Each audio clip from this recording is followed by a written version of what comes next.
Agora você tá. Alô, alô, produtores de arroz de todo mundo, boa noite a todos. É uma satisfação muito grande estar com vocês nesta segunda-feira à noite, aqueles que nos assistem ao vivo. Saudamos também, bom dia, boa tarde, para os que vão nos assistir ao longo dos próximos dias, semanas e meses. É uma satisfação muito grande estar aqui nessa noite, uma live muito importante. A equipe Field Crops ela é pioneira a nível mundial quando a gente fala em potencial, lacunas e fatores que promovem perda de produtividade a nível da lavoura. Na semana passada nós estivemos no Paraguai e lá nós ratificamos que realmente os Estados Unidos têm essa mesma abordagem, alguns países do Sudeste Asiático e nós na América do Sul. Então é realmente uma abordagem nova que nós iniciamos em 2015 na equipe Field Crops e ano após ano, fazendo o levantamento de dados da lavoura, nós vamos transferindo todo o conhecimento gerado on-farm dentro das lavouras dos produtores para produtores e técnicos. Então isso é muito importante, é uma metodologia muito recente na América do Sul, recente aqui no Brasil, e nós, como a equipe Field Crops, tem como sua marca registrada trazer novidades para os produtores, para os consultores. Nós estamos aqui novamente trazendo informações de práticas de manejo que permitem os produtores ter mais sustentabilidade e rentabilidade na sua lavoura. Nesse sentido, e com o avanço do projeto Potencial e Lacunas da Produtividade, nós temos agora a revolução da sustentabilidade na lavoura de arroz das Américas, o Rice Moneymaker na edição Safra 22-23. Esse campeonato tem como grande foco determinar a sustentabilidade e a lucratividade da lavoura. Nós estamos presentes em todas as regiões produtoras do Brasil, as principais regiões produtoras, Rio Grande do Sul, Santa Catarina e Tocantins. Estamos presentes também no Uruguai, na Argentina e no Paraguai, principais países produtores de arroz do nosso continente. Então é uma satisfação muito grande para a equipe Field Crops poder liderar mais uma iniciativa a nível global. Agradecemos também a todos os nossos apoiadores, porque se não fosse eles, seria impossível conduzir esse tipo de trabalho. Então, nosso muito obrigado à Universidade de Entre Rios, na Argentina, a Folito Fertilizantes Orgânicos, a ICL, a Agropecuária Canoa Mirim, a IHARA, a BASF, a Subtom Chemical, a Ouro Fértil e a AgroPrecision, por acreditar e investir em pesquisa pública. Da mesma forma, é uma satisfação muito grande nós trazermos a revolução da sustentabilidade na lavoura de soja no país que mais produz soja no mundo, o Brasil. Nós estamos indo para a terceira edição, muito além da produtividade. Isso é uma marca registrada da equipe Field Crops, onde nós focamos 100% do nosso tempo em desenvolver pesquisa que visem a sustentabilidade e a lucratividade da lavoura. Esse projeto ele teve um crescimento vertiginoso na última safra e hoje nós estamos presentes nos principais estados produtores. E, novamente, isso é possível em virtude de uma reunião de instituições e pessoas que permitem nós fazermos trabalhos como o Soybean Moneymaker. Agradecemos então a Unirp em São Paulo, ao TFPR no Paraná, a Universidade Federal do Paraná, a Uniarp em Santa Catarina, a Universidade Federal do Tocantins, no Tocantins, a Universidade Federal de Lavras, em Lavras, a Universidade Federal de Jataí, no Goiás, a Fundação MT no estado do Mato Grosso, a Universidade Federal do Maranhão, no Maranhão, a Universidade Federal de Santa Maria e a equipe Field Crops. Da mesma forma, agradecemos a todos os nossos apoiadores. A Nuagro, do estado de Goiás, Pará e Minas Gerais, a Copasul, maior cooperativa do sul mato-grossense, a consultoria do professor Bega Agrocross, a consultoria do Henry DK Ciência Agronômica, a Canoa Mirim novamente, o Leandro Barcelos, um forte abraço ao Leandro lá na Bahia. Parabenizamos essa startup da Universidade Federal de Santa Maria, Arion Carbon Mais. Também agradecemos aos parceiros da AgroPrecision, IHARA, Ouro Fértil, Folito e um agradecimento especial à BASF e à ICL por permitirem nós estar fazendo pesquisa dentro da lavoura do produtor. E nessa noite, então, com muita felicidade, iniciamos mais uma noite focadas em você, produtor e consultor, para trazer novidades, o que está no cutting edge, ou seja, o que está na barreira do conhecimento a nível mundial, diretamente para dentro do seu lar, para aquele produtor que está voltando para casa agora, que está plantando, para dentro do seu carro, para dentro do seu trator. Muito obrigado por nos acompanhar nas redes sociais. Hoje saiu a nova relação de seguidores alcançados, passamos de novo os 7 dígitos, estamos em 1.300.000 seguidores nos assistindo mensalmente. Então isso é um número impressionante que demonstra e ratifica os resultados que a gente vem gerando nos últimos anos. E como a nossa grande missão enquanto equipe Food Crops é formar recursos humanos de alto nível, hoje o Luiz, o Enzo, o Raul e o Lourenço vão estar apresentando para nós os resultados em primeira mão. Dessa forma, passo a palavra para o Luiz para começar a apresentar para nós os resultados. Boa sorte, Luiz. Perfeito, professor Alencar, muito obrigado pela introdução, com a brilhante apresentação dos campeonatos de arroz e de soja. E pessoal, o que nós temos de diferencial nesse campeonato iniciado pela equipe Food Crops na safra de 2019-20? A abordagem do professor Alencar, do professor Nereu, pioneira no Brasil, pioneira no mundo e iniciada pela equipe Food Crops em meados de 2015, que é não avaliar a produtividade em si por números, valores brutos, mas sim em relação ao que nós conseguimos produzir e ao que o ambiente nos oferece para produzir. Então, esse campeonato Rise Moneymaker e o Soil Moneymaker, nós avaliamos a eficiência produtiva em cima do potencial de produtividade. E Luiz, explica para nós, o que é o potencial de produtividade? Isso, boa noite a todos, me chamo Luiz Renato Bergli, sou aluno da graduação do 5º semestre de Agronomia e hoje então vou dar esta ênfase sobre o potencial de produtividade. Então, o que seria esse potencial de produtividade? Seria então definido pela radiação, temperatura, CO2 e genética ótimos então para as culturas. Então, esse potencial genético, então, ele é limitado por alguns fatores nas nossas lavouras, o que principalmente seriam por fertilidade, manejo e doenças. Então, por que a gente não faz um investimento, então, para nós obtermos, então, esse potencial de produtividade?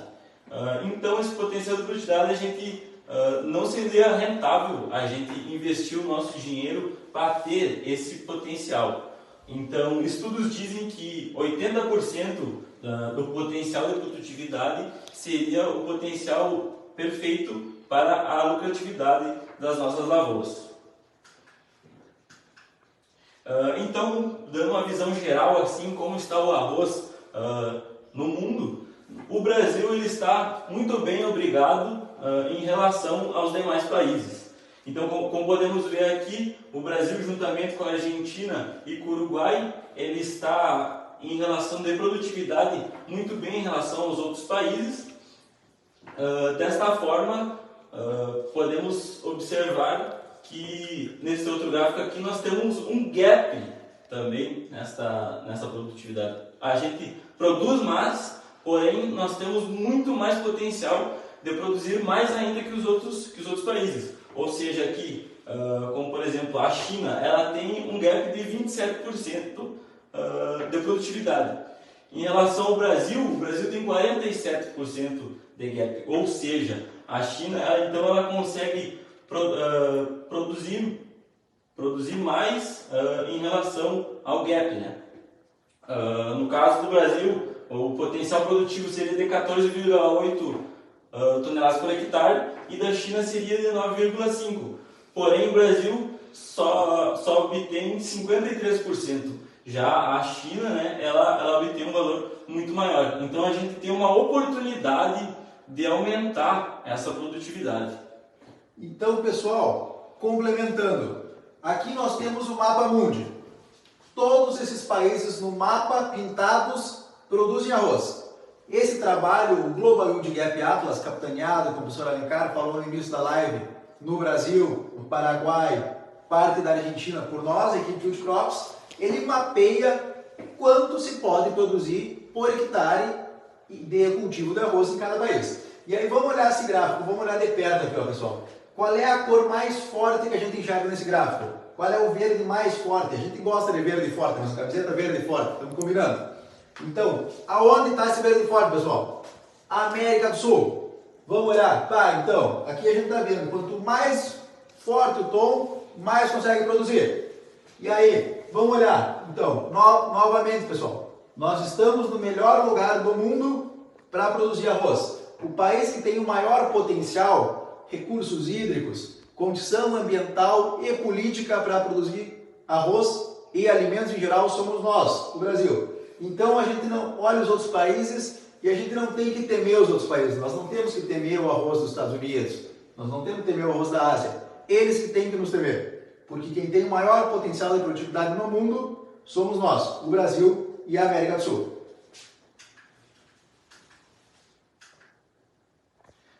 Então, em relação ao monocultivo, então, aqui estamos no eixo Y, a produtividade, e aqui no eixo X, então, temos a quantidade de produtividade por hectare em arroz em 2 anos consecutivos, ou seja, a monocultura, soja e arroz e pousio e arroz. Então, o produtor, só de fazer a rotação de cultura, então, com soja e arroz, ele ganha 20% de ganhos em relação à próxima safra. E em relação ao pousio, ele ganha 11% a mais na próxima safra, isso em arroz, né? Então, pessoal, qual é a grande mensagem dessa figura? Como o Luiz comentou anteriormente, nós temos uma lacuna de produtividade muito grande ainda. E nós temos que procurar manejos e alternativas para minimizar essa lacuna. E como o Luiz apresentou espetacularmente aqui, a gente ganha 20% de produtividade fazendo rotação com soja em relação ao monocultivo de arroz. E se nós não quisermos plantar soja, por exemplo, só fazer nossa área descansar um ano, aqui a gente já ganha 10% a mais de produtividade. Então, a gente vê que no futuro, com essa intensificação, o monocultivo arroz vai perder cada vez mais espaço, como nós já temos notado isso nos próximos anos, porque realmente, pessoal, a soja, além de ser uma commodity que está com preço muito elevado, aumenta a produtividade nas nossas lavouras de arroz. Espetacular. Certo, agora eu passo a palavra para o meu amigo Raul, ele vai dar continuidade à apresentação. Então, pessoal, como nós narramos agora, quem faz rotação de culturas aumenta a produtividade.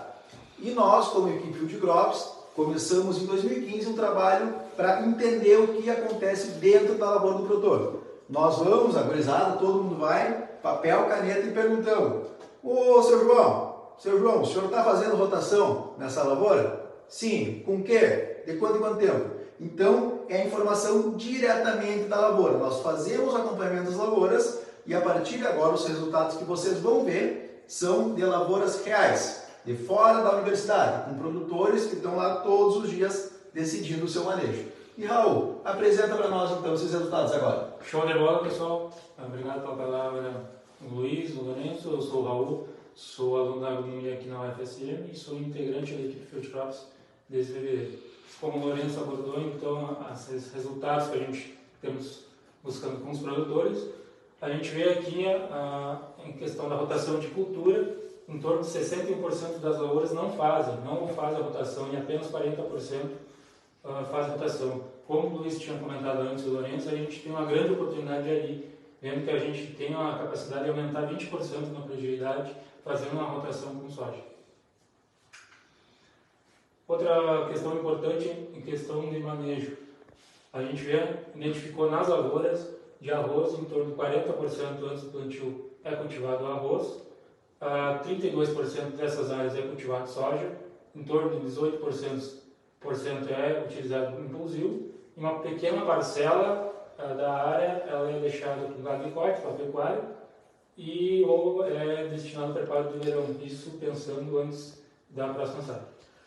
E como o Raul acabou de apresentar, pessoal, essa análise é robusta, porque nós não estudamos apenas o que aconteceu no ano, no cultivo, num determinado momento. Nós temos o histórico da lavoura. Como vocês podem ver, isso aqui é informação referente à safra anterior, lá no ano 19 e 20, onde nós começamos a entender os fatores que fazem a construção dessa produtividade. Aqui, então, continuando, a caracterização dessas lavouras, pensando na fertilidade, a gente identificou, então, o pH médio das lavouras em torno de 5,12, o fósforo girando em torno de 9,5 pontos, o potássio em torno de 75,1 pontos, a matéria orgânica em torno de um percentual de 2,12%. A gente também, em questão do fósforo, a gente pode identificar, então, uma grande variabilidade no teor. variando então em torno de 1,7 pontos até 28 pontos nas lavouras, e um destaque no maior de lavouras tiveram então em torno de 14% e tiveram um percentual de 12 e 13 pontos. E também 10% das lavouras um índice em torno de 2%, apenas 2 pontos de fósforo. Em questão da calagem, aplicação de calcário, então a gente identificou que 55% das áreas não é feita aplicação, nunca recebeu calcário, em torno de 21, 22% é realizada a calagem de 2 ou 3 anos, a cada 2 ou 3 anos, 14% foi utilizada há mais de 4 anos a aplicação de calcário, e 10% é realizada a aplicação de calcário anualmente ou a cada 2 anos. A questão da origem da semente do arroz, que é implantada pelos produtores. Em torno de 76% é certificado, apenas então 24% é de origem própria dos agricultores. O tratamento de semente, 75% dos agricultores realizam, apenas 25% não é feito. E dentro desse tratamento de semente a gente pode identificar então 90% do tratamento é a base de fungicida e inseticida. A densidade de semeadura também, ela varia então de 80 a 120 kg na maioria das lavouras, um destaque então de 22% das lavouras numa densidade de semeadura em torno de 100 kg e 19% das lavouras aproximadamente chegando a casa dos 120 kg de semente por hectare. Exatamente, Raul, e novamente a gente vê como esses nossos dados são robustos. Cada uma dessas barras, por exemplo, essa barra que a gente vê com o número 27 aqui do lado, representa que 27 lavouras estavam usando 100 kg de semente por hectare. E se nós formos olhar, a grande maioria desses dados está entre 80 e 120 kg de semente por hectare.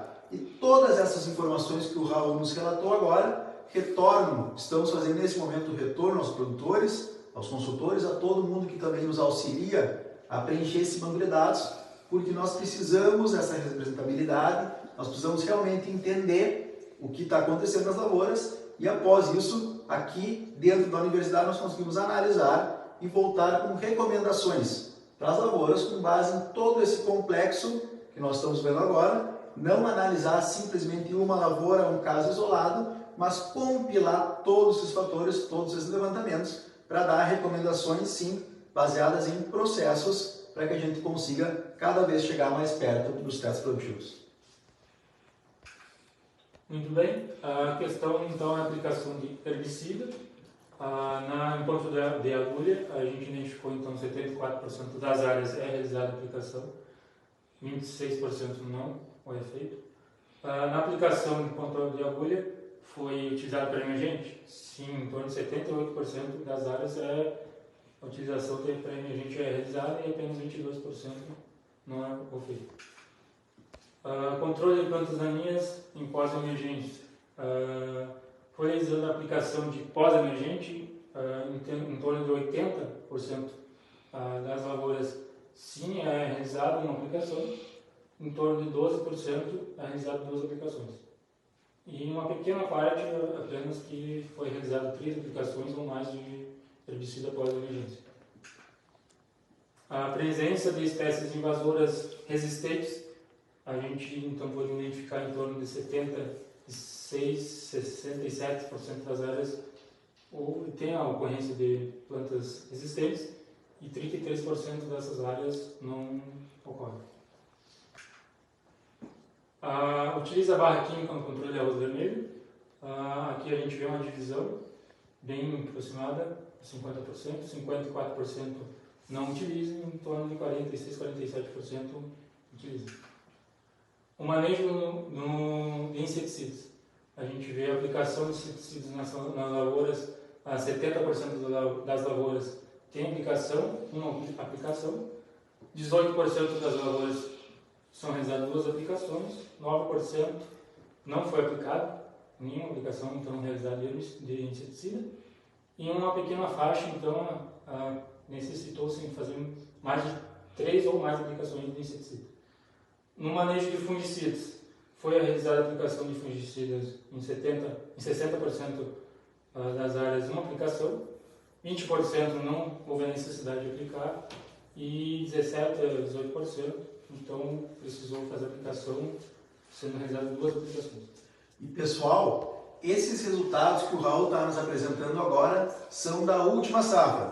Todos os resultados que nós vimos até agora são exclusivos da última safra. E quando nós vamos, por exemplo, a manejo de fungicidas, o que nós enxergamos aqui? Praticamente todas as cultivares que nós plantamos hoje no estado quebraram a sua resistência à Bruzone. Portanto, como nós acompanhamos, 80% dos produtores das lavouras já estão fazendo pelo menos uma aplicação de fungicida nas suas lavouras. E nós acompanhando esses resultados também, vemos que nos últimos anos, com a quebra da resistência de fungicidas, nós temos algumas respostas consistentes de incremento de produtividade em lavouras que estão aplicando fungicida. Quando nós começamos esse levantamento em cerca de 2015, 50% das lavouras do estado não aplicavam fungicida. E hoje nós temos apenas 20% com a tendência de queda. Então, mais uma vez, a importância de nós acompanharmos em loco, ano a ano, o que está acontecendo nas lavouras, o que o produtor está aplicando, deixando de aplicar, o que ele está ganhando em produtividade, para nós termos subsídios para voltar para a universidade e saber, os melhoradores precisam focar, por exemplo, em cultivares novamente resistentes a doenças. Então, novamente, agradecemos a todos, produtores, familiares, que gastaram tempo para nos responder esse questionário e nos dar as informações da sua lavoura. Obrigado, Raul. Show de bola. A questão de doenças, então, a gente pode identificar que 67% dessas lavouras não teve presença de doença e 28-29% teve presença de doença, e a Bruzone, que é a principal doença hoje do arroz. Em menores percentuais, a gente teve presença de mancha parda, falso carbono. Obrigado, Raul. Agradeço e passo a palavra então para o colega Enzo. E nós reforçamos o agradecimento a todos que gastaram o seu tempo, gastaram alguma hora da sua família para atender as demandas não só da equipe Multicrops, mas da sociedade brasileira. Nós percebemos que nos principais países do mundo há um senso muito grande de comunidade, onde todos os produtores auxiliam a pesquisa, a extensão, e nós, como universidade pública e equipe Multicrops, ficamos muito felizes e satisfeitos de voltar com essa informação aos produtores. Então, Enzo, por favor, continua para nós. Primeiramente, agradeço o Raul, agradeço o Lorenzo, e meu nome é Enzo Pileco Sônego, eu sou natural de Alegrete, no Rio Grande do Sul, e atualmente acadêmico do 6º semestre do curso de agronomia aqui na universidade. Bom, então fica a pergunta, né? Como ser lucrativo, né?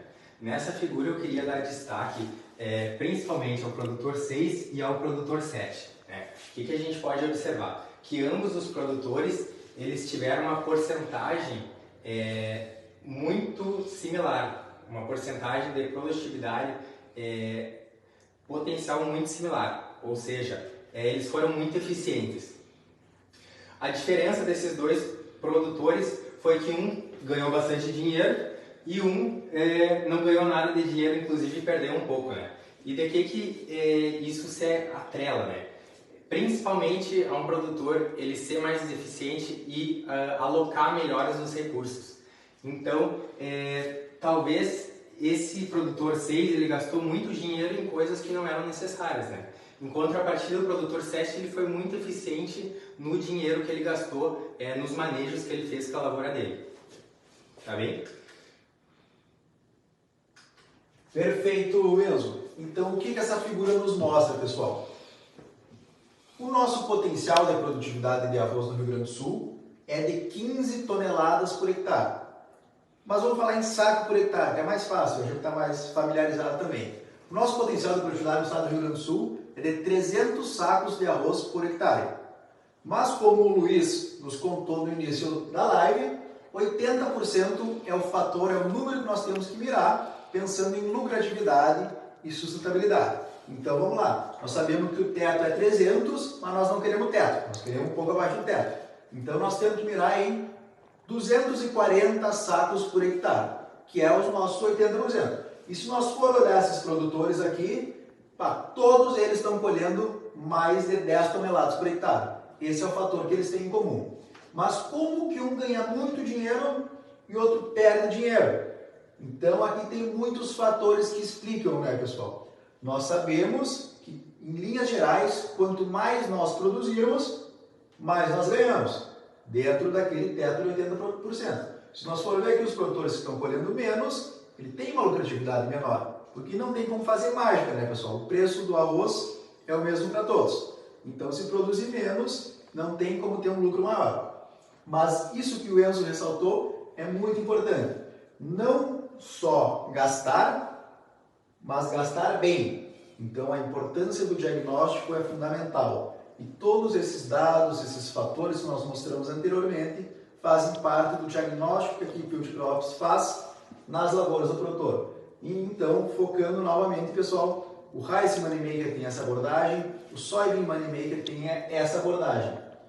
Identificar as principais lacunas e focar os esforços naquilo que vai trazer resultado em produtividade. Porque mais que produzir grãos, nós queremos produzir grãos e ganhar dinheiro. Porque todos os produtores têm família para sustentar, têm funcionários, e a gente sabe que não tem como produzir sem ganhar dinheiro.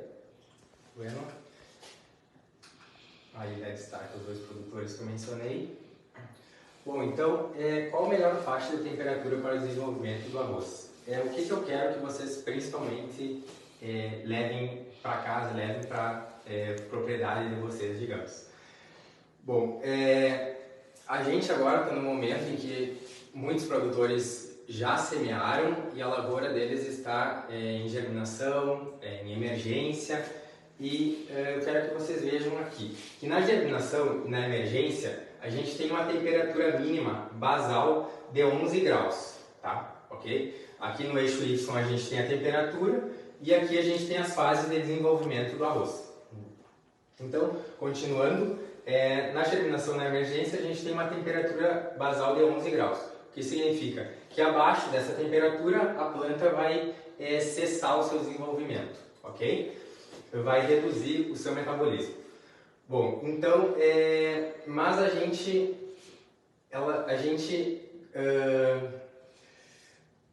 não vai ter perdas significativas na produtividade por ocorrer esse cessamento do desenvolvimento da planta.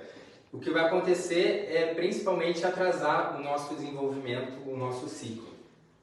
Bueno? Vocês querem fazer um... Perfeito, Enzo. Excelente colocação. Nós tivemos bastantes relatos, comentários de produtores preocupados com as suas lavouras pelas baixas temperaturas que nós tivemos essa semana, na semana anterior. Mas se nós formos olharmos aqui, como o Enzo comentou, a fase de germinação e emergência é a mais tolerante a baixas temperaturas.